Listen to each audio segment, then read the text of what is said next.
the record button. Okay. Well, thank you. Welcome, everybody. This is the Peace Corps webinar. It's an info session, and it's being hosted by the Padawan Society of the Department of Anthropology here at UNT. And just in case you don't know, Padawan is this fun initiative that we have in anthropology. It's a mentorship program, and it basically is there to help support and promote graduate studies. So why are we hosting a Peace Corps webinar? Well, a lot of our students that are graduate school bound do take a year off and want to kind of broaden their horizons and add something to their grad school application, and Peace Corps is one of the ways that they choose to do that. So we see that as a path to graduate school in a lot of cases. So we wanted to go ahead and, bring together this amazing group of people here to help talk to you, advise you, guide you. We're very lucky to have 2 area recruiters for Peace Corps. We have Don Hawley, who is our local Dallas recruiter, and we have Chanel Jimenez, who's our Houston recruiter. And Chanel's also an alumnus of UNT in anthropology. Yeah. We also have Zach Yeager, who most of you might already know. He is our academic advisor and also provides guidance with the Peace Corps certificate here at UNT. And we're very lucky to have Dean Palseach with us. She is the Assistant Dean for Student Affairs in the College of Liberal Arts and Social Sciences. And I'm Professor Nelson. In case you don't know who I am, I'm the faculty advisor in the Department of Anthropology. So with all of those introductions, I'm so happy to see so many familiar names of our students, and I'm happy to hand it over to Don. It's all yours. Thank you so much for the warm welcomes that you all have given me. Of course, Zach, Melissa, Jen, and special shout out to Chanel, a UNT alumna who has decided to, from the moment she actually got this position in Houston, saying like, hey, I'm from Dallas. Dallas is my area, and UNT is my school. If you ever have anything out there, let me know. Yes. So not only does Chanel do a wonderful job in her own position, she does a great job in assisting me and encouraging others to follow in the footsteps that she has once blazed the trail for. So with that being said, Chanel, I'd love to give the floor to you to introduce yourself. Tell us a little bit about yourself. It's all right if you want to brag. You're amazing, and they need to hear it. So the floor is all yours. Thank you, Don. That's so nice. Well, hello, everybody. Thank you for being here, and thank you for spending time listening to us. My name is Chanel Jimenez. I am the Houston Regional Recruiter. I am also UNT alum, Going Green, and I am also an anthropology major, or was an anthropology major. I have a BA in applied anthropology, and so I always love to tell other anthropology students that Peace Corps is literally the perfect job. It cannot be more perfect for any anthropology student. So I was in Panama in Central America, and I was in the education sector. I had a long title, which was Teaching English, Leadership, and Life Skills Co-Facilitator or Volunteer. And in Panama, I spoke Spanish. Some volunteers would speak indigenous languages, one of them being Nobere, which is the one you see on there. And yeah, a little bit about Panama. It borders Costa Rica and Colombia. And if you can see on this slide, you can see Panama City kind of in the middle of the country. And then if you go, how to explain this, like to the left, I guess, 2.5 hours from the city, you will get to my community, which is called Anton. Thank you, Don, for zooming in. Yes. So I guess I can actually also use the little like red light thing, but it's okay. That would take me a while to figure out. Yeah, so Panama City, and then if you follow the line, you will see Anton. That's where I was at. Yes, Don. see you trying. I appreciate you. And so, yeah, I was in a pretty big community. My community was, on paper, it said it was 10,000 people, but in actuality, I think it was like 3 to 5,000, which is already huge for a Peace Corps community. Usually in Panama, they were about 300 people in a community, maybe 1,000, maybe like somewhere in between.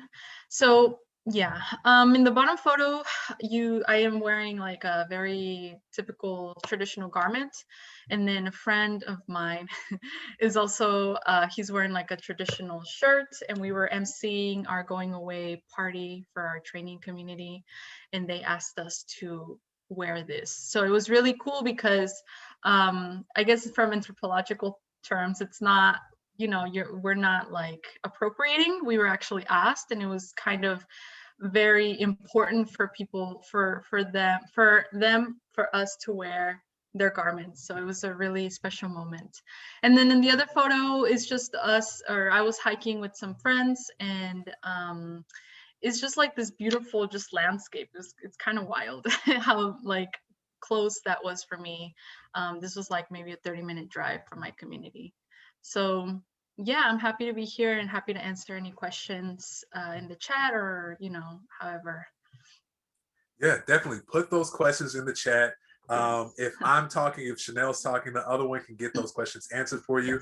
And of course, I feel like our wonderful Peace Corps prep coordinators have done research, they know about Peace Corps, and can also assist you in answering any of those questions.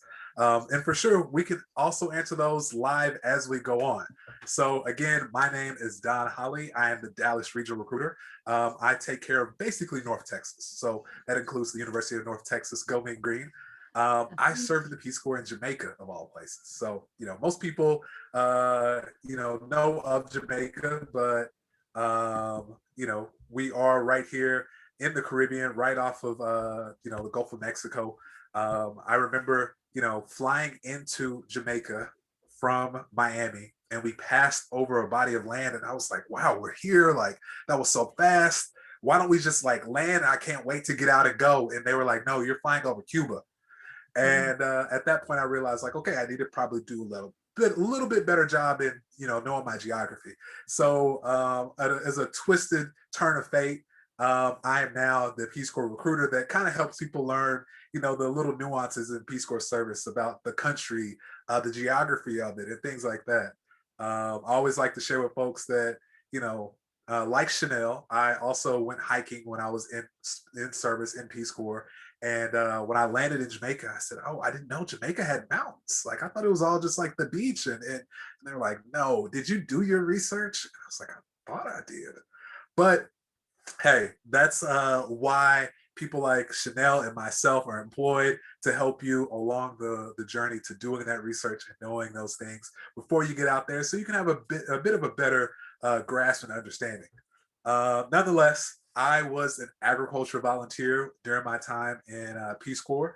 As you can see, my alma mater is Northwestern Oklahoma State, where I double majored in agriculture and biology. I grew up on a farm out in East Texas. And so it was, of course, an easy transition to go from, farming at home, learning it in school, to applying it in the Peace Corps. So that, along with, of course, my knowledge of just picking up other languages and things like that.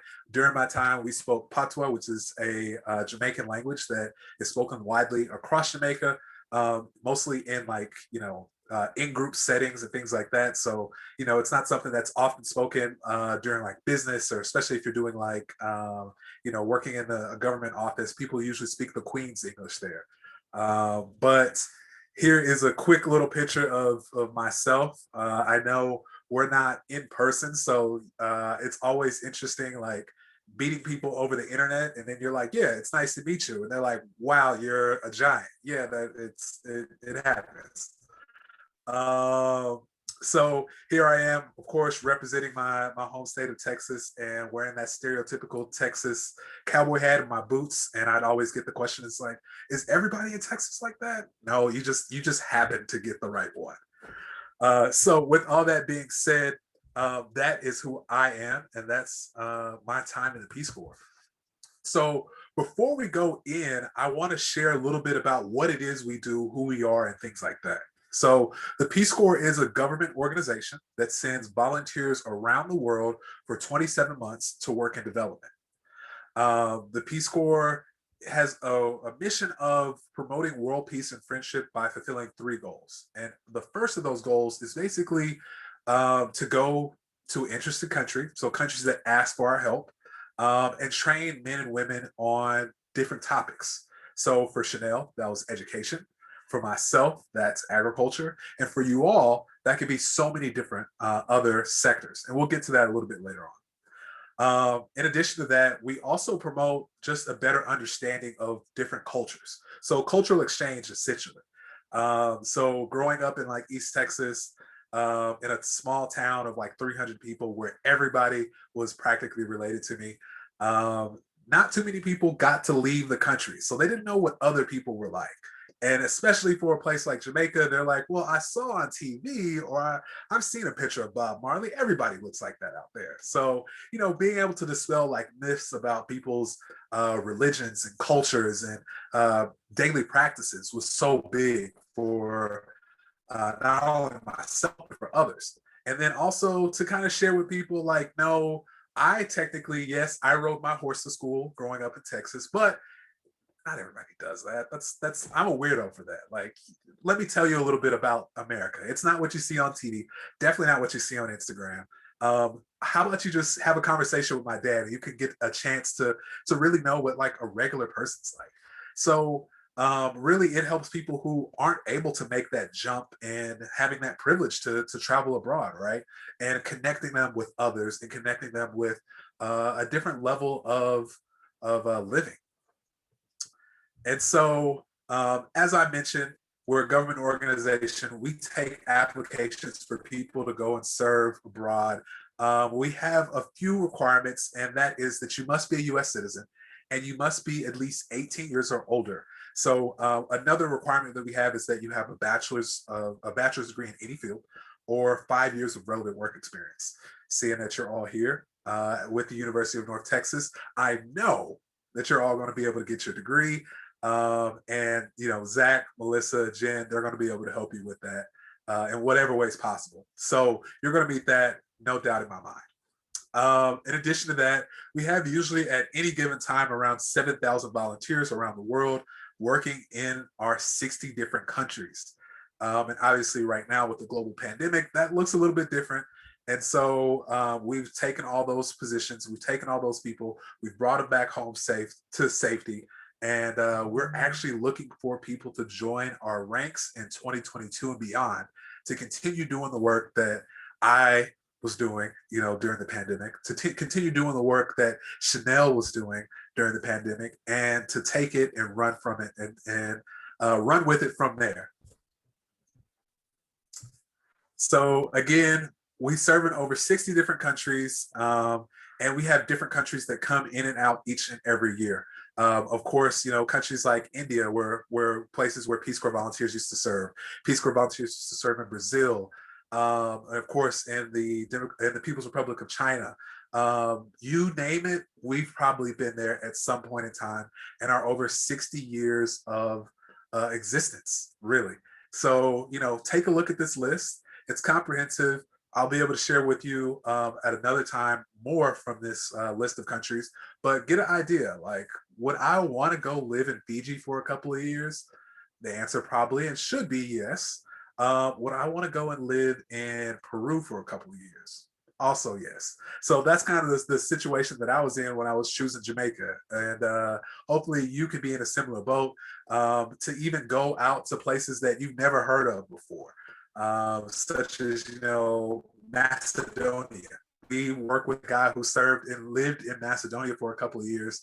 And back to the geography, I was kind of like scratching my head. So Macedonia's in where again? It's an Eastern Europe country. So hopefully you could go and do something like that and get on a bullet train and go visit like Poland and Germany and, get to learn all these different cultures that you had no idea about. So again, we serve in 6 different areas. So depending on what your interests are, you can apply to be an agriculture volunteer like myself, an education volunteer like Chanel, or of course, go into health, environment, youth and development, or if you're a business major, community economic development. And from there, you can also do a secondary project.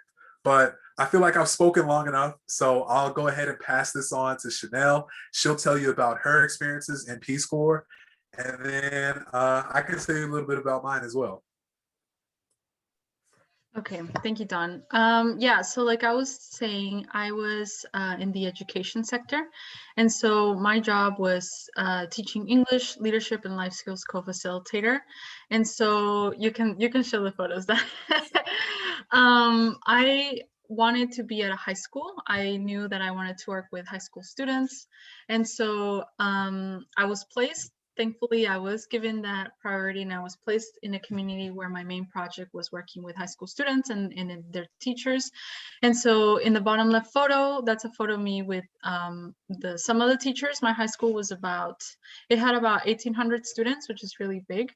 And so there was about 20 English teachers, and I didn't work with all of them because if they weren't interested in working with me, that's fine. I didn't need to like insert myself in that. And so I work with about 5 for like most of the time.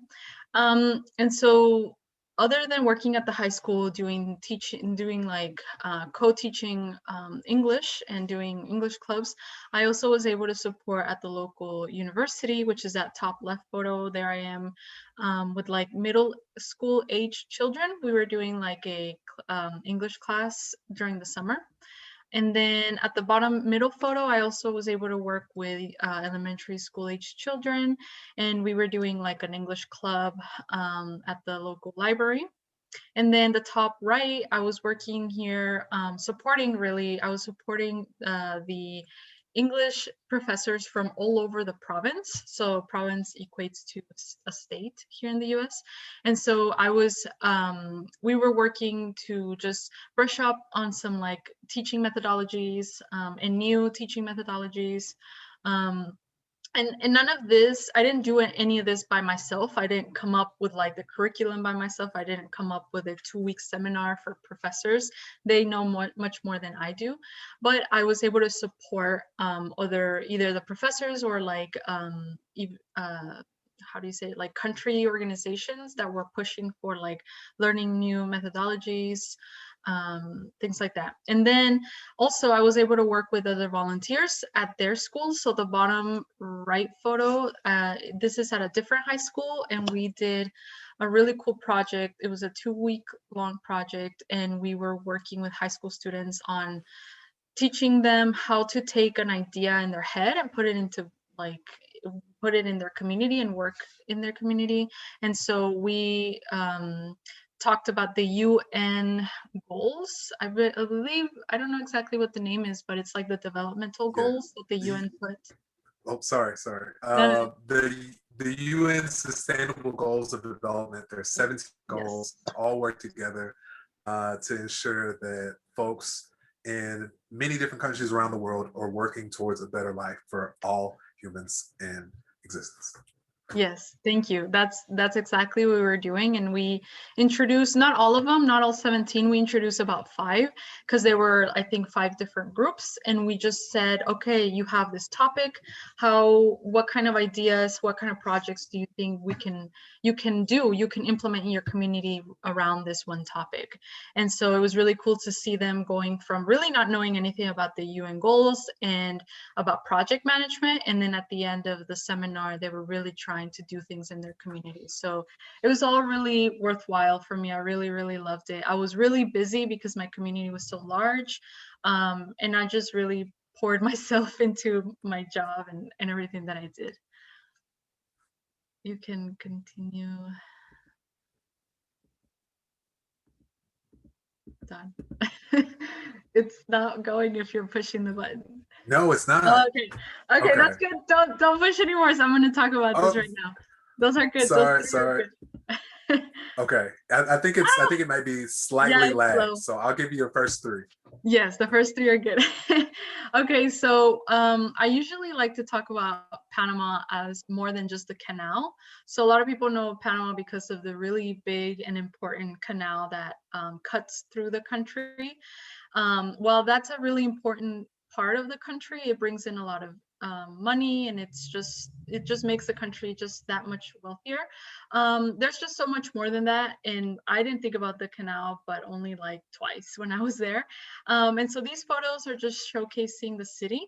This is the capital city. Like I said, I was 2.5 hours from it, and I would go there maybe once a month, maybe twice a month, and just go either for medical or just to like for something. And so the city is just like any US or just any large city around the world. It's like modern and great and skyscrapers and all of that. You can click, I think maybe the next three, I don't know, or just the next ones. And so then Panama is also a beautiful rural area. It's called like the interior of the country, and so these photos are, you can click through all of them, Don. They're just showing the like rural parts of the country and the green and the mountains, and just how green and how nature was just right there in my face. The photo, the top left and the middle photo with the church, that was actually my community. And then the ones where it's green, those are right outside of my community, or like an hour when I was hiking or something. So it was just a great place. I didn't know about Panama at all. Like I had absolutely no idea what to expect. And it's funny what Don said about flying over Cuba thinking you were in Jamaica. I remember flying over Panama, we were landing, and I looked outside the window and it just looked so green. It just looked like forest, because it was forest what I was looking at. And I was like, oh my gosh, where am I? I was kind of scared. I just couldn't like believe how much green was capable of existing all together. It was just very mind-blowing for me. That's beautiful. I think that's probably one of the best parts about Peace Corps, just kind of getting a sense of like a different level of beauty and even natural beauty that a lot of other countries have, where they preserve some of those public spaces to kind of have trees, like in the picture in your bottom left, where you're still in the capital, but there's still wonderful trees and greenery and shrubs and flowers and different colors just bouncing around, right? Yeah. Oh, yeah. And for me, the biggest takeaway I got from being in nature was that I'm actually I'm the visitor in nature's home. Like they're not in my space. I'm in their space. Like the bugs and the trees and everything, I'm in their place. And it just gave me a lot of respect for them. Yeah, yeah. I think that's a big thing too. That sometimes, and I can speak to a similar thing as an agricultural volunteer. We usually stay in a pretty rural place to be where the agriculture is. And one person once was like, "Oh, there's a mouse in my house." And I was like, "Well, you live in a field. Like, where do mice live except for fields? So it's not that far removed. Like, you just put your house on top of the mouse's house, and now the mouse is just coming on top. So that's really really wonderful. And then these photos is just the culture aspect of Panama, and how well I was integrated. I like to tell that I was so well integrated that I trusted my community with my life, because I'm on a horse, and that's really scary for me. And so the photo at the bottom left, it's a older woman and her grandchild. And so I started tutoring this little boy. He was actually in another photo sticking his tongue out. And I started tutoring him. And they asked me like, how much do you charge and all of that? And I was like, we're Peace Corps, we don't charge. And so I just would come over all the time, even though I was tired from working at the school. I just loved being at their house because I would get food and I would just hang out, and I would teach this little boy who I became really close to. I became really close with the grandma. I still talk to her all the time. And so yeah, I was just really well integrated. My community, I was eating everything and hanging out, and my community had a lot of like events. Typically, like small towns, they just have like parties celebrating like the patron saint or like the Independence Day. So my community just had parties on parties on parties, which is really fun. I had to hide sometimes from my neighbors because they wouldn't leave me alone, but it was great. I loved it. So tell us a little bit about the food. I'm Yes. looking, I'm seeing. I feel like there's more people probably like wondering, like, so can you go in a little bit more in depth on it? What's the food like in Panama? Yeah, so the first photo, is it dinner time right now, isn't it? Yes, you're hungry. So that first photo where I'm holding something that's called aduro, which literally translates to hard, but it's like a frozen treat. And so this I think is like peach and maybe milk blended together and just frozen in a little bag. And I think this was either 25 cents or 50 cents. In Panama, they use a dollar. So it was either a quarter or 50 cents. And then that middle photo, it's chicken. And so on the bottom right, it's chicken. And then it's like a pound of rice. And then it's lentils. And then on the bottom left, it's like just a piece of plantain. And it was delicious. And that's a very typical meal. That rice, lentils, chicken, and plantain is very, very typical. It's a very traditional, everyday. I think I was eating that on my lunch break when I was working at the uh, university. So that's what they give at the cafeterias. Very homemade. And then the farthest to the right photo, that's, I believe it's fish and yuca. I love, love, love yuca. And so funny story with this dish or this plate, I was actually running and I think, so usually when I would go running, I would pass my neighbor's house and they would be like, "Hey, Chanel, come, whatever." And I would explain them. After so long, they understood like that I was gonna go and run first. And so after I ran, right after that, I ate this food. And so it was waiting for me. They were waiting for me to come back from my run so I could have this meal. And it's just really, really nice. I have nothing but great memories from my community members. They were always really welcoming and really nice to me. It's good to hear. I love the shot of cassava, and with that, I actually have a link to cassava in my own Peace Corps service. So, um, Chanel, it's always wonderful to hear about Panama and your experiences. Um, if you ever get the chance, speak with Chanel. She has some very funny stories to share as well. Um, so I actually served in Jamaica, like I said, as a sustainable agriculture volunteer. And I worked with these farmers here, a part of Bright River Cooperative. And we actually worked with Heineken Red Stripe. So, you see the Heineken commercials on TV. They're selling the green beer and everything. Well, in Jamaica, they make the Jamaican national beer called Red Stripe. And they actually wanted to have a contract with our farmers so that they can grow some produce for them. And then they eventually turn that into the beer. So we grew cassava, which is called yuca in South America. And we actually just worked out a collective bargaining agreement to where this lady would come out to our farm here and she would, give our farmers a bunch of different stuff like feeds, fertilizers, I said feeds, seeds, fertilizers, teach them like different techniques. And that alongside with the agricultural knowledge that I had, we basically just worked together to make it an income generating aspect for not only them, but for the rest of our community. And the work that we did actually got to be so big after, my time in the Peace Corps. We learned how to do grant writing and things like that. So we wrote a grant. We were able to get and secure more like capital, such as like solar energy panels, rainwater catchment for like drip irrigation throughout our entire farm, like greenhouses, stuff like that. So this is what you're seeing up here in this picture on the right. And the work that we did actually got spotlighted through the Jamaican government, and we actually got to meet the president of Jamaica. So this is the Prime Minister, Andrew Holness. He is a Barack Obama impersonator on the side.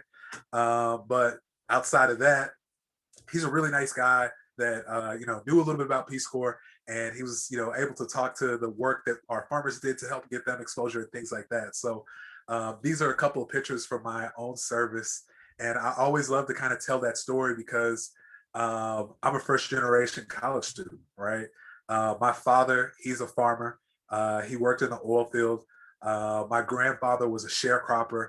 And I come from a long tradition of people who have farmed and tried to farm in a way that could put food on their tables for their families, and have a dream of one day somebody being able to go to college, one day somebody being able to travel the world. And I remember sharing that picture of myself with the president of a leader of another country with my dad, and he could just I could feel the energy from the other side of the phone. He was just like, wow, my son is out here meeting world leaders. I mean, little old me. I mean, I don't do anything except for just my job. I keep my head down and things like that. And I was blessed, lucky enough to really be able to have this opportunity. And without Peace Corps, I never would have done anything like this. I probably would have just tried to stick to the evil I know, as most people would say. And so it was really nice to be able to do that and set myself along a path of like, okay, I really enjoy this, and I really love the idea of development and going and working with other people and other cultures. And I hope that you all could have something like that happen as well. Because for the most part, I thought that what I was going to be doing in Peace Corps was just going out and digging holes, putting helping people as like a farm hand and things like that. When in reality, I was doing that while also helping other farmers and groups. And here at the bottom, I worked with primary school students to teach them just environmental practices, such as growing their own school garden to supplement kids who didn't have enough food or didn't have enough money to buy food each and every day, or planting trees so that, hey, if we don't have food, we know that in May, it's mango season, and watch your head, there's going to be a mango falling down, and all you got to do is just get it, eat it, and have a good time. So my first time actually going to my school to help the kids, I introduced myself to them by jumping up in a tree and grabbing like one of the tallest mangoes I could get to like pass to like all the kids. And at that point, they're like, this is the greatest moment of my life. There's a guy that could reach the top of the mango tree, and he's supposed to be getting us more mango trees. Perfect. But with that, I was able to actually go beyond just the work that I initially came to do with my primary project and just agriculture. I actually worked with community development. So I worked with sports for community development.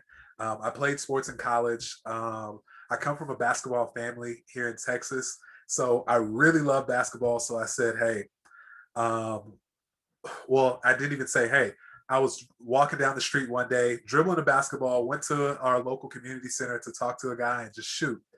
And some kids were like, hey, we see you, walking around. Like, are you an NBA player?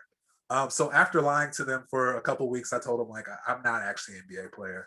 But, we ended up working together, meeting those kids and meeting like other people in the community. We started a basketball team. So where kids could have like a mentor for, just life. And, I got some people in my community to start coaching kids and just having like a good relationship where they can have positive role models in their life. And that ended up working towards up here at the top, Camp Respect. Here I am in the middle with some of my fellow Peace Corps volunteers. And we actually started a summer camp for kids to make sure that they did like gender equity work, healthy living, career and skills training, all through a Let Girls Learn grant from Michelle Obama's initiative. So not only was I able to, write to Michelle Obama's foundation, get money, but we're able to feed these growing young boys 3 hot square meals a day, give them, tools and resources to continue on the correct path, and most importantly, do gender equity work so that they can do right by the women in their communities and in their country, to make sure that life was good for them in the same ways it was for the boys. Really, our plan and our motto was to make Jamaica a place to live, grow, and raise a family, because that's what we all want in life, right? So that's a little bit about my service and my first primary and secondary projects.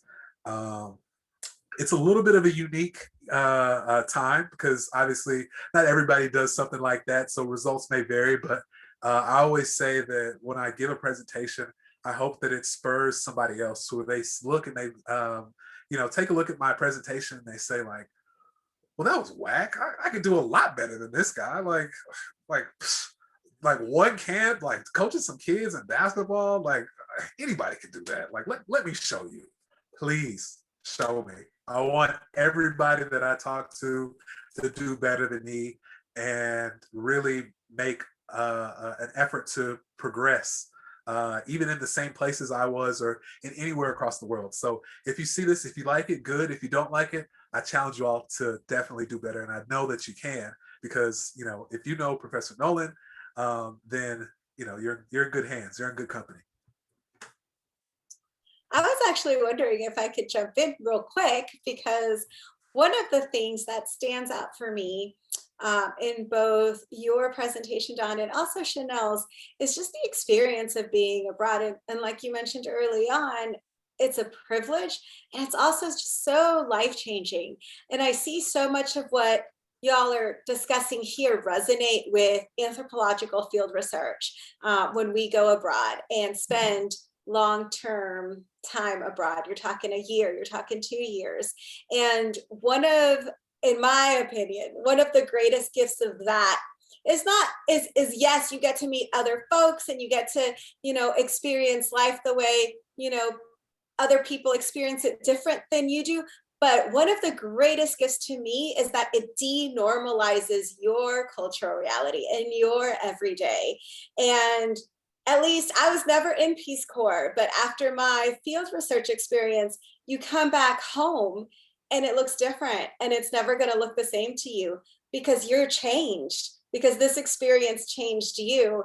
And like you said, what a privilege to be able to spend long-term time in another country and be supported by an organization where you're not having to worry about finding a place to live or where your food is coming from, because the infrastructure is there to help take care of your, survival needs, so that you can have the privilege of engaging with a different cultural reality around you. And I just think it's a beautiful thing. And I love hearing your stories. So anyway, those are my 2 cents. I wanted to just add something to that. No, your 2 cents is worth $1 million where I'm concerned. I was just gonna say that I think it completely changes your perspective. You're completely out of your comfort zone, what you think is like what the world is like, and then you're also like pushed and encouraged to do like these things. So whenever we go into Peace Corps, usually people think, oh, I'll just like do like what you were saying, Don, I'll just go dig holes and I'll just like do these things. But no, they like, you have the opportunity to work with like the ministry, like the national, like what is it in Panama? It was like Meduca, which is like Ministry of Education. Like we were working with the Ministry of Education. We weren't like having to ask like, hey teacher, like can you maybe get us in touch with someone? No, like Meduca and Peace Corps were already like linked. So you meeting the president, that's not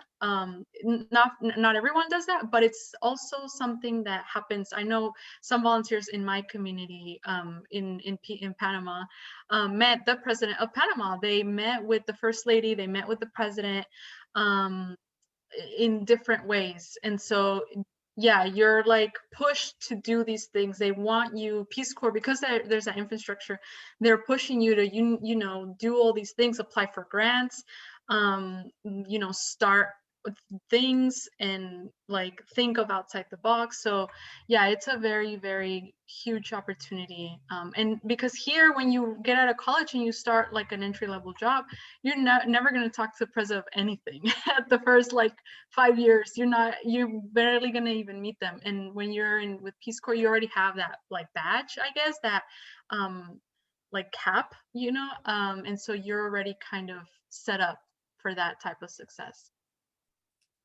Yeah, definitely, definitely. It's you said it right.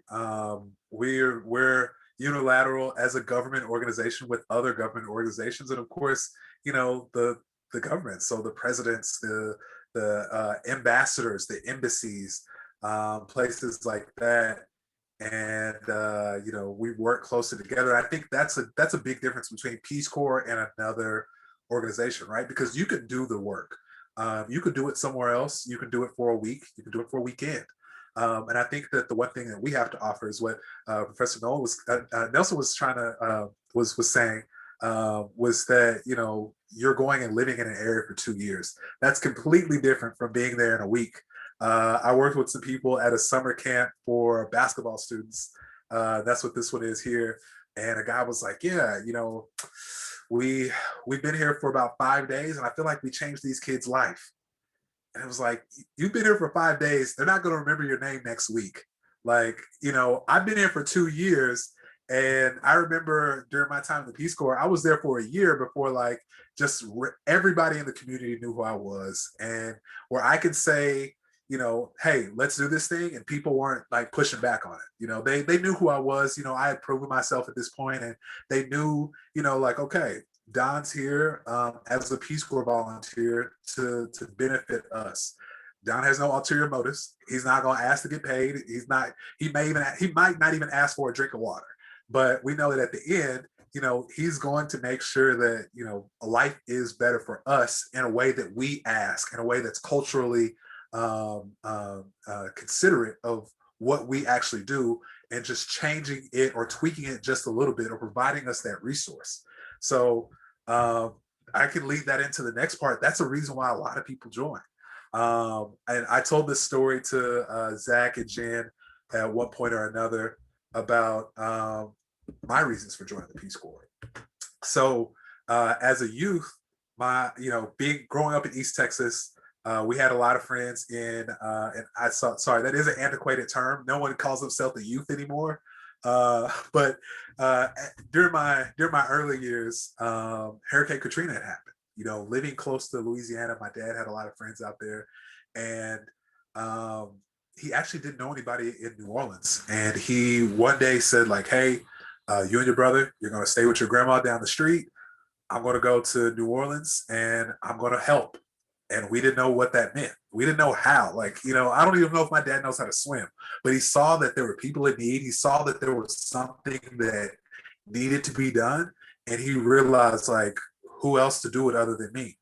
And if someone else just says, "Oh, somebody else will do it. Oh, they'll figure it out," then it's just a tragedy that no one actually helps with. So seeing that at an early age, made me realize, like, okay, I want to go help people.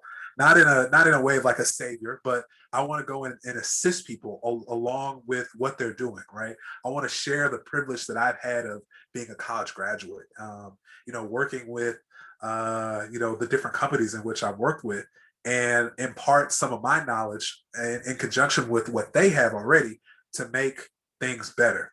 And that was one of my reasons for Peace Corps. I knew that coming out of college, it was like, hey, I have some time. I got some free time. What else better to do than to join the Peace Corps and go, be away for a couple of years. With, of course, with the time that I spend, coming back on vacation and things like that. But I thought of no better time than now. And when you speak to a lot of people who've done Peace Corps, they always have a situation similar to that. Like, what's your why? And hopefully, as we're kind of talking, you're realizing, like, okay, I actually do have some motivation, some inspiration. If I already haven't had it now, hopefully hearing from us will give that to you, so that you can go out and do something different, do something to benefit others, and to work with your hands in the field on the grassroots level. So I know that this is usually a part that I just share, but Chanel, if you have anything, I take the floor, please. I don't want to catch you off guard or anything like that. Um, yeah, I guess one of my whys was I just wanted to get outside of my comfort zone. I just wanted to see the world. And I actually applied once and I didn't get in. And then Professor Melissa was like, all right, well, you need to go somewhere. You need to do something. So I went to Spain, thanks to her push. And when I was in Spain, I realized, okay, there's a lot of things that are very different. And I was having a great time in Spain, but I didn't see how it would be recognized at the way that Peace Corps is recognized, and I didn't feel like I was gaining any skills the way that I did in Peace Corps, and so I reapplied and I went to Peace Corps right after my time in Spain. And yeah, I just wanted to continue being out in the world. I just wanted to see it, and I just always have felt a very strong drive to like be an example for people that the US is not the end. It's not the end all be all. I come from immigrant parents, and so with immigrant parents, being in the US is like the ultimate goal, and that's done. Then you're good and you're done. You kind of just do, I don't know what you do. And I was always like, no, like this is literally just the stepping stone for me. I just wanted to be out in the world, and doing something that mattered, doing something in service. And so that's why I chose to go into Peace Corps. Thank God I was accepted at the second time. I don't know if I could have applied a third time. But yeah, so that's kind of my why. Yeah. Well, it sounds like you went and got some experience abroad, and then got some time to mature and help yourself and help your case with that application. I think that's another big thing that really helps out a lot of people. So we have a couple of benefits.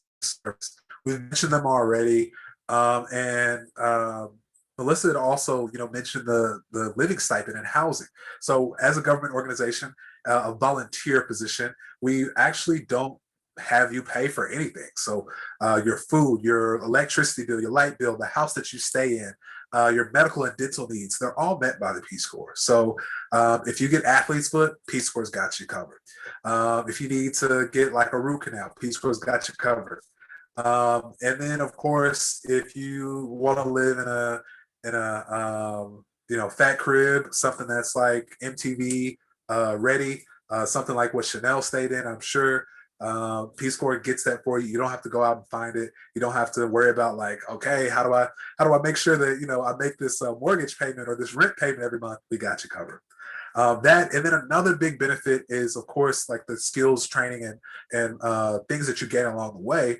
But within your time in the Peace Corps, you can actually get your student loans deferred, and in some situations canceled, depending on the type of student loans you have. As long as you kind of speak to your lender about that process, we can really help you out. So you can go to the Peace Corps, and Uncle Sam tells your lender, sorry, try again next time. Don't pass go. Don't collect $200. Speak to them after Peace Corps. And then another big thing that we also offer is transition funds. This is an old slide, but we actually offer more than $10,000 in transition funds, graduate school benefits. You can even go to your alma mater, UNT, to do a graduate program. Exactly. I see you muted, Chanel, but I feel the energy. The vibe is there. You can go and get your master's in anthropology, of course, or say you want to go to a different university. We have plenty of those available, and I can definitely send you that link in the chat as we go on.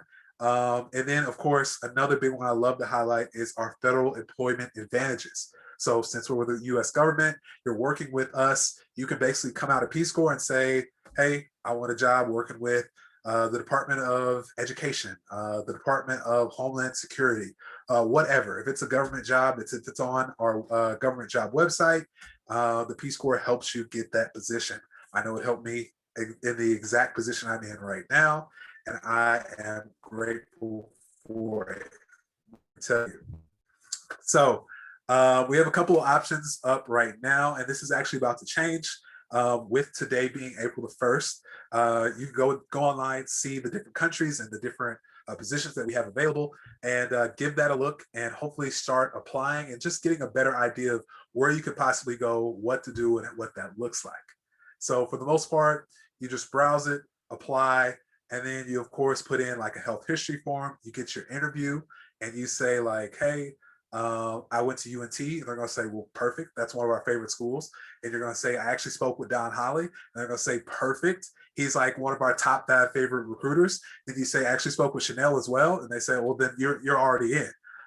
So you have all the great connections in the world, and then of course we give you a couple of documents to make sure that you're legally and medically cleared to leave the country. Make sure you didn't rob a bank and you're trying to, get on the first plane out of there, things like that. And so we also work with you to kind of onboard you before you head out to your country, get you some resources to kind of know about what to expect, and you know, get you ready to go out there and work for the next 27 months in the country of your choice. So with that being said, one of my final things is just that you should do your research, speak to a recruiter, and check out our website and just kind of get yourself ready and know that this is a big commitment, and you should definitely get as much information as possible. So with that being said, take out your phone here, and all you got to do, put your camera on and hover over that QR code on the right hand side, and it'll bring up something like this, and you could go and share some of your information with us. Of course, first name, last name, your school, your program, what you could possibly be interested in Peace Corps, and we can help you basically start you along the path to becoming a volunteer, better than what I did, of course, and making a difference in the world. So that is what I've got to share with you. And I'd love to take any questions from any of the students, any of our professors, of course. Yes, this is a picture of me before I grew out my locks, before going to Jamaica. I was trying to be as clean cut as possible. So now you get to see the before and after. Yes. So Don, we have a couple of questions in the chat already from Bianca and Alessandra, and they're wondering about the skills training that y'all picked up, and they're also wondering about the application process and when they should start applying. I was wondering if you could speak to those two issues a little bit. Yeah. I could go ahead and speak to the first, which is when you should start applying. So that really largely determines when you're looking to head out and what countries you're looking to go to. So on our website, you'll be able to see, when these countries leave, and things like that. So a departure date is real big, but you can definitely start applying your senior year of college, so that once you graduate in that spring and that winter semester, you're able to basically get on a plane, hop over to Peace Corps, and start your journey there. I, for one, actually started a year after my senior year. So I applied my senior year. The next year, we departed in the spring for Jamaica. And I actually liked that a lot, because I was able to kind of, see my friends and family for the last time. I worked a job in Dallas. I was working at Nike, so I got all the Nike shoes that I could possibly get. I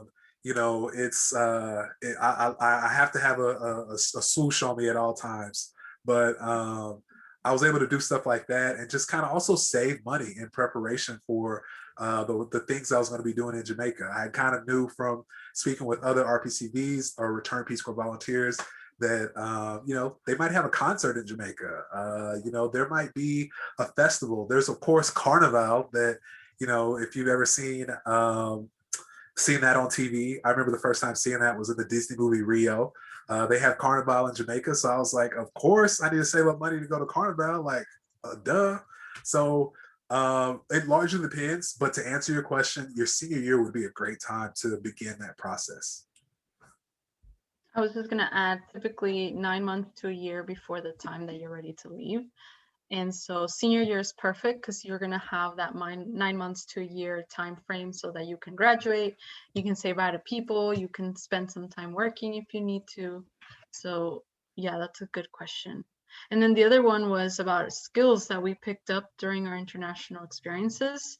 Um, this is hard to answer because there's a lot of things that I don't even think about that I picked up. But I mean, just like dealing with ambiguity, being very flexible, being very open to different things, to changes, to new things. All of those are skills that I just remember picking up. Um, Being in Panama, and sometimes things wouldn't work out the way I thought they should or the way I wanted them to. And I kind of just either got upset or just chilled out and got over it. And so, yeah, I guess more tangible skills was just I learned a lot of teaching methodologies. I didn't go to school to be a teacher, so I had a lot of training in that. I learned a lot of how to teach a foreign language, English as a foreign language, um, and like project management, a lot of like hands-on teaching methodologies. So working with the students so they can run up to the board and slap the board because they're running up to a word, or just different ways to teach and make this classroom more interactive. But honestly, I feel like the soft skills are the most important. Like being flexible, being open is very, very important. 100%. I definitely agree with that. You also mentioned a little bit about you know, having those days, right, where things are going. Are they going well? Are they going bad? They're just going. Sometimes you can have those downtimes in Peace Corps, and I worked with a couple of recruiters yesterday for an event where we kind of spoke about how we got through different times during our service. And the biggest thing for me was always like, stay true to who you are. You're taking yourself, you're uprooting yourself, and you're putting yourself in a different place. You're not going and changing who you are to fit that area. There may be like a couple minor tweaks, but you want to be as true to yourself as possible and understand that like sometimes you can't say no.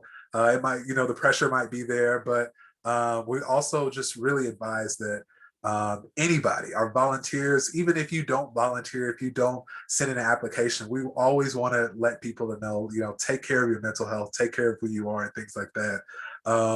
I wanted to share a quick picture of some volunteers and we were working together, and we actually went to a marathon in Negril, Jamaica, where we went, and some people walked, some people ran, some people just were there to cheer us on. And we did, some running and things like that. And I was telling somebody that like, yeah, that helped me a lot whenever I was thinking about like Peace Corps and thinking about, like the work that I had to do and just being grounded and like being set back in reality. Because at one point during my time, I was running in a race and there was a guy in a hot dog costume running ahead of me. And I just remember thinking like, am I getting beat in a race in a hot dog with a guy in a hot dog costume in Negril, Jamaica? Like what is going on? Like life is like really taking a weird like turn of events, and it kind of helps you and helped me really get a grasp of things and be able to make myself to where I was able to work best with the people around me and things like that, and have a good idea of just my true self and how to work with others. So yeah, that's a quick little thing that's always a little interesting to share. But we appreciate the questions, and I see that there have been a couple of others that are being asked, like, what if you're still developing your resume? Should you apply during this development or wait a little until after? Chanel, would you like to take this question? It's a big part of what we do actually in our position. Yeah. Well, Alessandra, we've actually spoken specifically about your situation, but I think in general, if you are still trying to develop more things, if you maybe don't have a lot of relevant experience, I don't think there's anything wrong with waiting, waiting another year, doing maybe AmeriCorps. I think that's a really great thing that you could do after you graduate, apply for AmeriCorps jobs. And there's a lot of AmeriCorps in Dallas. I know that you said you're in the Dallas area. So it just depends. I think that talking to the recruiter, also having the recruiter look at your resume. Um, so yeah, but it just depends on kind of what you have already on your resume and what classes, like what relevant experience you have that you could use to then apply to that position. So I don't think there's anything wrong. I mean, I and did something else before I actually did Peace Corps. So don't feel the pressure to do it right away, because then there won't be time ever again. That's not true. You have a lot of time. Um, and then there's another question too, if we ever felt unwelcome. And this is an interesting question because I feel like maybe there's more context that you might be coming from, Emily. But I think depending on your identity, you can feel unwelcome in different spaces for sure.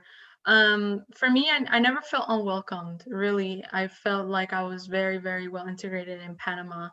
Um, I actually felt more unwelcome in Spain, but that's another conversation. Um, but no, I didn't, and I think maybe my Latin American background helped, right? But I still feel like people that I know a recruiter who's Salvadorian, and she served in the Ukraine, and she didn't feel unwelcome that I know of, right? So then there's people that served in like Thailand or somewhere that maybe they don't have any like background similarities. um I don't know. I don't think for the most part people feel welcome. I don't know, that's just kind of in my experience, I guess. Personally, I never felt unwelcomed or really unsafe. Maybe just cautious. As a woman, you have to be cautious. But yeah, I don't know, Don, tell me. Yeah. So speaking from personal experience, I'm a black man that served in a country, a largely black country. So Yeah. for the most part, people um, just assumed that I was Jamaican. And so, I would be in a taxi or something like that. I'd always try to like, just kind of keep it to a minimum so that people wouldn't just be like, oh my goodness, are you from America? Like you have an American accent? I remember once actually a friend of mine and she was a black woman that we were riding together, and she was actually sitting in front of me, but I was talking to her like over her shoulder, and there was a lady that was just like, is anybody else seeing this? Like, can y'all hear him? Like, they're both American. They're just talking about just regular American stuff. What are you doing out here? Like, why aren't you in Yeah. like Montego Bay or like in Kingston or something like that? Because we would just be off in what I refer to as just the cut. Like, we would be off in the middle of nowhere, and Yeah, that would always like throw people off because they're just like, oh, we don't really get tourists around here. It's like, oh no, I live like 3 blocks down. That's the best feeling, when you can be like, no, I actually live here. Right. It's the best. Definitely. So, if anything, in my situation, I felt like more than welcomed. I shared a picture at the beginning with me and a lady. I have my arm around her. That is my Jamaican mother. We talk every 2 weeks. She was like one of the first people I met in Jamaica, and I lived with her, and she calls me her son. I would have like every meal with them. Like I said, call them and still talk to this day.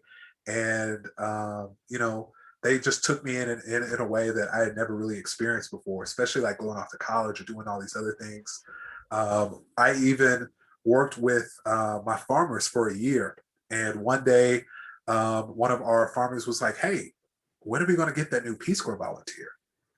And I was sitting next to him, and I said, George, I am the Peace Corps volunteer. And he's like, I thought you were somebody's like nephew or something. And I was like, I have an American accent. He's like, I thought you were somebody's nephew from America. And so, like he just never thought anything of it. Like he was just like, oh, this is just the guy. Cool. Like we hang out, no problem. He helps me out. So, it definitely differs from place to place and person to person. But in my own personal experience, honestly, I felt more welcome there than anywhere. I actually have a couple of questions, a follow-up on this. And this is one of the really big differences that I see with like versus anthropological fieldwork, or versus, getting on a plane and going and teaching a language or English abroad or something like that. And it goes back to the conversation that we're all having about the institution of Peace Corps.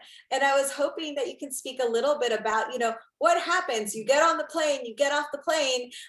There are people there for you. There are other Peace Corps volunteers there for you. In anthropology, if you're doing anthropological field research, you have to figure out the plane, you get off the plane, there's nobody there to greet you at the airport. You have to figure it all out, and you're all by yourself. So that's my first question, which is, what is the infrastructure there and the support system there of the organization? And I know by following Chanel's podcasts and Instagram posts that there's also those relationships that you develop with other Peace Corps volunteers. You're not the only Peace Corps volunteer there. And then my second question is, we have students in this webinar that are obviously, embarking upon their senior year. They're getting ready to make these decisions, but we also have students in here that are in their second year, their sophomore year, maybe even their freshman year. And maybe this is a way to loop back into this conversation as well. What can they be doing now while they're still undergrads and they're still, maybe 2 or 3 years from graduating, if they've got their sights set on Peace Corps after graduation? So those are my 2 questions. I can jump in. So a lot of the names here of the students look familiar, but UNT offers a Peace Corps Prep certificate, and it is designed around the requirements that the Peace Corps is looking for. So Peace Corps is looking for students to have intercultural competence knowledge. So we have a couple of courses that very conveniently overlap with the anthropology major, so it may not even actually add any coursework. We ensure that you take courses in a work sector that is relevant to one of the work sectors that Don and Chanel mentioned earlier. That way you can have some skills, knowledge, and experience in that. There's a volunteer component of it because Peace Corps likes to see a commitment to service. So we ensure that there's a volunteer component, some type of leadership experience in it as well. And then there's an e-portfolio, you do at the end where you'll synthesize the information. And we create a checklist that you can submit to Peace Corps. When you're still in undergrad, there's no right way of doing things to apply for Peace Corps or to do the certificate, right? The certificate is individualized to each and every single student. The coursework kind of stays relatively the same, but your leadership experience may be different than the next student that we see. And your coursework for the education work sector may be different than someone's coursework who's doing the education work sector, but is doing a teacher's certificate. So it's very customizable. It doesn't guarantee admission into Peace Corps, but it meets all of the requirements that they're looking for in an ideal applicant. So the strongest things, and sometimes really what holds students up, is seeking out that volunteer experience and gaining leadership experience, because those are the extracurricular parts of the certificate. The academics we can easily fulfill with your major and electives, but when it comes to those extracurriculars, sometimes that's where students struggle, or they're interested in Peace Corps and they realize it when they don't have enough time left to be able to complete those things before graduation. So seeking out those opportunities sooner is usually best. And we can work with the coursework, especially with anthropology majors, because you're going to have some, if not most, of the required coursework already completed. Does that answer your question, Melissa? Awesome. I wanted to jump in and just say, Melissa, you had mentioned something about the structure of Peace Corps and how it already you don't have to think about everything else. And from my experience going to Spain before Peace Corps, I had to think about everything. Like I went, and my only saving grace was this Facebook group that everyone was in. But I couldn't tell who was going to be, maybe had some aligned understanding of values, or I couldn't tell anything about this Facebook group. And there was many times during that year when I was in Spain that I didn't feel like I had a lot of support from the program. I would ride to my job. I would ask professors for rides to my job. And sometimes they would stop taking me. They would just say, hey, I can't take you anymore. And there was times where I was like, oh my gosh, I'm gonna have to leave this program early because I couldn't call the program people and say, hey, I need your help because I don't have a ride to my job. They're gonna just say like, all right, well, you need to figure it out. Which is fine too. It made me, you know, in a more personal level, it just made me grow. But with Peace Corps, it's completely the complete opposite. I had everything laid out for me. My hand was held the first 3 months. It was complete hand holding. There was a schedule for me from like the crack of dawn to like when the sun would set. It was just everything was already put together for me. I just had to be open to learning everything, taking everything in.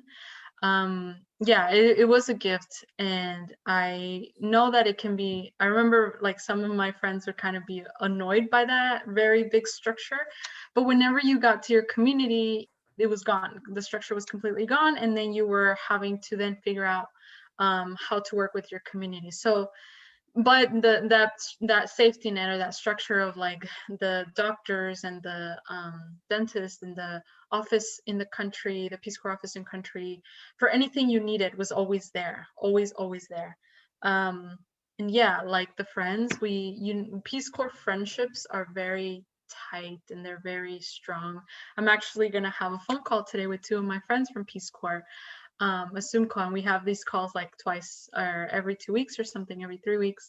But I love telling the story. One of my friends, we were back in the US after our service, and one of my friends, we were about to say bye. We were in the Miami airport, and she was like, Chanel, you're one of my best friends, and I can tell you that honestly, because I was in a sorority, and we have a stronger bond than I have with my sorority sisters. And I was like, yeah, I know I was never in a sorority, so I don't know like that level, but it seems like a big deal. So I was like, oh my gosh, this is so sweet. That's all I have. Oh no, you're about to make me tear up. Golly, I'm thinking about my Peace Corps friends now. Like, I remember just being like, man, I love y'all. We had a Peace Corps wedding when I was in service, and you know, like exactly, like you're there for 2 years. Like, how do you meet somebody and get married to them in like 2 years? And they did, and it was just like one of those moments where we're sitting around, and it's just like, man, y'all are my best friends. Like, I don't know how to put it. Like, we haven't even been together that long, but just that, Yeah. you know, you're somebody I can call on. Oh, 100%. Yeah. Exactly. I'm still waiting for the Peace Corps weddings for my community, for my cohort. I think there's going to be sometime, hopefully, but yeah, we're definitely, because that's going to be really fun. All the Peace Corps people together. Hey, well, hopefully that could be done. I'm rooting for you. It's always good to have a Peace Corps wedding in a safe way, especially now. And someone said they've heard many Peace Corps romance stories. I'm gonna change the subject before we get too far into like you know, the young and the restless Peace Corps. But we have about 10 minutes until we reach about 6:30, and I'll definitely give you all the time back. But this is a great conversation. I want to answer someone's question, and I don't think it's been answered yet, about the kind of skills that you learned and gained throughout your time. I think one of the biggest that I always love to share, and one of the best ones that I have, has to be learning how to become a grant writer. So, you know, I was never really like a strong writer. I'm a great storyteller, but you know, Oxford commas, ellipses, you've got me. So being a trained in grant writing was amazing because I didn't know like that people I just thought, you know, you got your Pell Grant money and that's it. You know, I thought they just gave it to you, not that you go and apply for it. I applied for, like I said, a grant through the Environmental Fund Jamaica for like 14 million Jamaican dollars. I applied for a grant through Michelle Obama's Let Girls Learn initiative, through the Trees That Feed organization, and through Friends of Jamaica, and all these different things. And I actually brought that back to America. I wrote a grant for my own personal farm. And I got, actually, I've written three. You see, I'm not good at writing. I wrote three, And so far, I've received 2 of them, and I'm waiting to hear back on a 3rd one. And that just opened up a different level of just the world to me. And professionally, that's something that most people can't say that they were able to do. So that was a big thing. And then just personally, I learned how to beekeep while I was in Jamaica, and that's something I brought back to America. So if this summer, next summer, if you ever need some honey, just let me know. Holly honey is going to be on the shelves soon. So I got a couple of hives. I'm just beekeeping and things like that, and that was something that I had no idea about. And it's like one of those things where it's like, okay, it's like Clubhouse. When Clubhouse first came out, you had to get somebody to invite you to Clubhouse to get into Clubhouse. So almost like a secret society or like a pyramid scheme. That's what beekeeping is like. Like people just don't know anything about it. So now, like I'm a part of the beekeeping secret society, pyramid scheme. So if you and 2 of your closest friends want to get it on, I can let you know, and we can get them and 2 of their closest friends. But those are some skills that I loved, and I've used and even brought back with me. So I would love to hear from you, Chanel. What did you gain from Peace Corps? Well, I had already answered this, but I will say though that I actually wanted to grant write too. That was something that was very high on my priority list, but I wasn't able to because my service got cut short because of COVID, all of that. However, yeah, with the skills that you learn, there's just so much that you can learn by being in service. Like I said, grant writing was one of those that I wanted to learn, but I just learned a lot of, like I was saying, project management, teaching methodologies, how to work in the classroom, how to work with the teachers, how to make like projects, like because you can think of a project, but how do you make like an actual like standard of operation document, like a document that you can then give to someone, say follow this so you can then do your own project, things like that I learned. Yeah, it was a lot of really great skills, and I want to do Peace Corps later again because there's so much that I didn't get to learn because of COVID, like I was saying. But yeah, and like I was saying too, the soft skills that you gain is wild because you just see things very differently. You understand the world very differently. You learn that you're not the center of the universe and that's okay, and that's a good thing. You learn to have a lot of patience. You learn that people do things differently. It's not that it's wrong, it's just very different. So yeah, I already had a lot of those understandings, I guess, from my anthropology background and like being in Spain, like I said. But in Peace Corps, you really pushed Peace Corps really pushes you to be patient and to like be okay with the unknown and a lot of that. I have a theory that Peace Corps really shows you, it gives you a big mirror to everything that you kind of still need to learn, or your flaws, I guess, that you still need to kind of work on.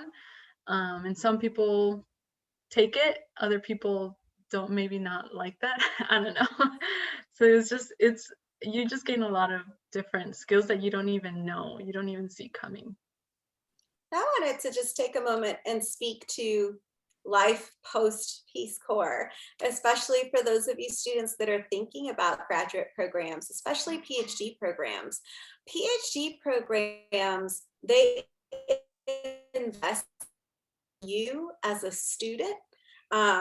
And oftentimes, you're being funded by your PhD program. So they're looking for very specific things, like specific, but in general, they want to make sure that they make a solid and safe investment. So they're looking for somebody that is committed, that is responsible, that is mature, that has shown problem-solving skills. And Peace Corps seems like the perfect sandbox for developing that and example to show. It's like insurance. You're showing that grad program, hey, you want commitment? I've lived my life in this other country for 2 years. And you want, an original thinker and a critical thinker? look at these projects that I helped to start, or look at these initiatives that I was assisting in. And you want, somebody who can think holistically. I can talk to, all of these scenarios and issues that are going on, not only in my backyard, but I can adapt and understand the perspective of those outside of my backyard. And it comes with that social capital of being this organization that has been around for a long time, that is reputable, that is respected, that is world renowned. I mean, and I don't think that's a huge exaggeration. Zach, what are your thoughts? Because you're right there with me, helping folks apply to graduate school in terms of this conversation of, the skills and how that looks.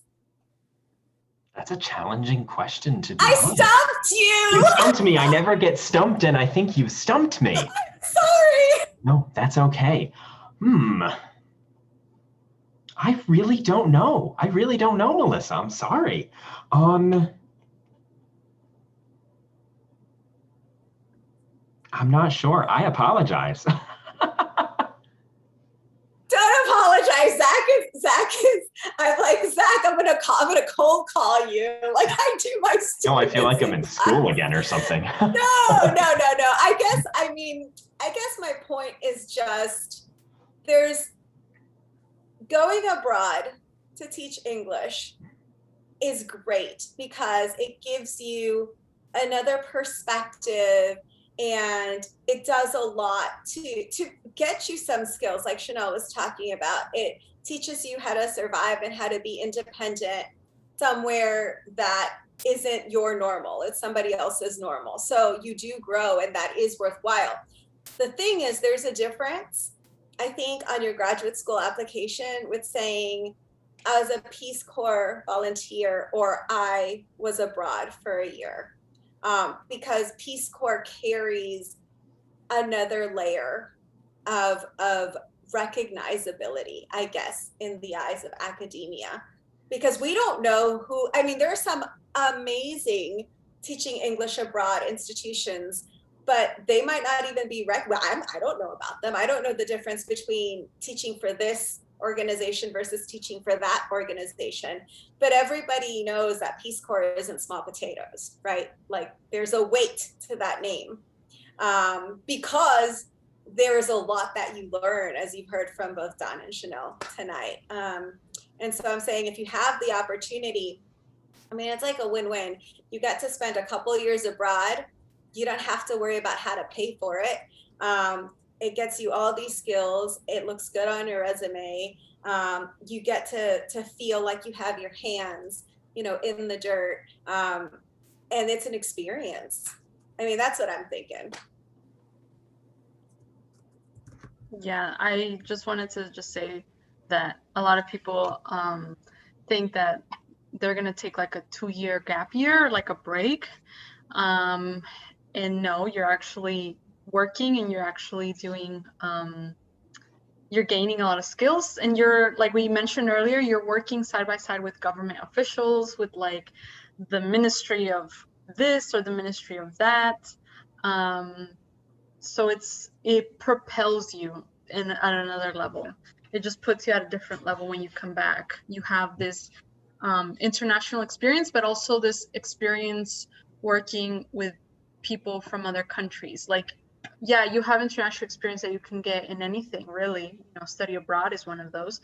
But you gain this experience to say, oh, well, I actually was working with the Ministry of Education for the country, or I was working with the mayor's office in my community. I was working with the mayor. I had multiple meetings with the mayor and his assistants to work on projects together. So things like that. Then that doesn't happen, because again, in these other organizations, you have to kind of ask, like, hey, I think you might know this person that might know this person. But with Peace Corps, it's kind of already like there's already that connection made.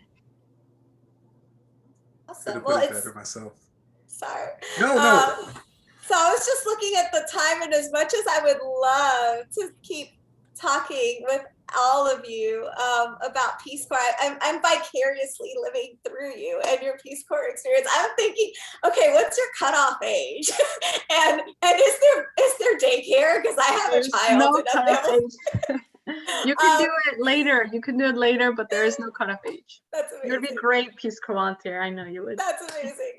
So I wanted to ask Chanel and Don if you two would have the last word, and if you can just tell our students, those here and those that might be watching this recording later on, because I know that there's going to be folks that couldn't make it that are interested in watching this.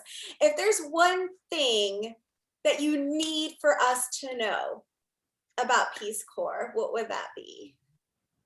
You go first, Don. Yeah. So whenever I recall my time, I like to share with people that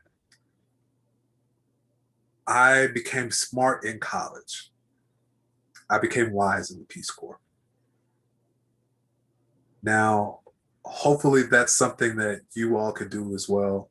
Expand your horizons, find out, how other people across the world are living, and go from there.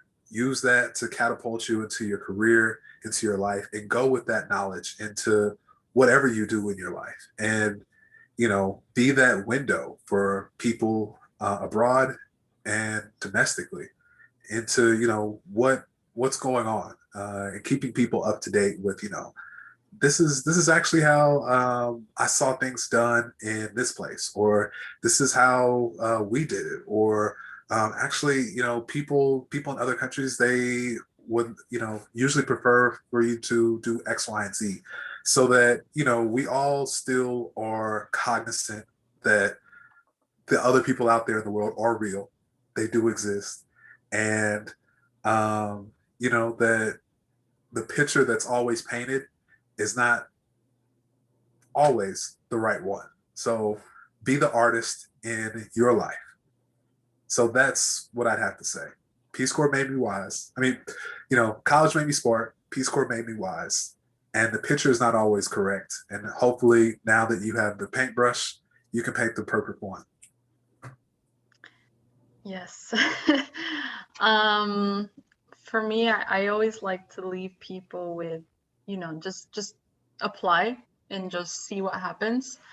And I really love what Don said about people are out there living their lives. They are doing things. The like 2D photos and the 2-dimensional videos you see in the news and all of that, that's like less than 1% of what's happening in the world. There's so much more. And it's really amazing that you get to see that in front, live in front of you in 3D. So yeah, I just always think like, wow, there's people out there, and not a lot of people realize that. So just apply and just go and just do it. And another thing, be open to going to somewhere you've never heard of.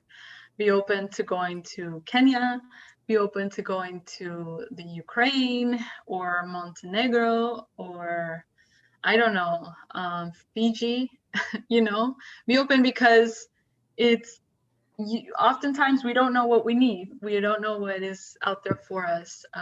We get very like closed up into like, this is exactly what I want and nothing else. But in reality, there's so much more out there that you just can't even begin to fathom. Like you can't even begin to like imagine. So yeah, going along with the metaphor of painting the brush, you can maybe not paint, but go discover it with a magnifying glass. Yeah. That's pretty good. That's pretty good. Well, thank you all again for coming. This will be recorded, and I will definitely be sharing this with Professor Nelson. And I thank you all for showing. And hopefully, like I said, you tell one of your friends, they tell two of their friends, and then we have the Pyramid of Peace Corps. So with that being said, I will stop our recording, and thank you all for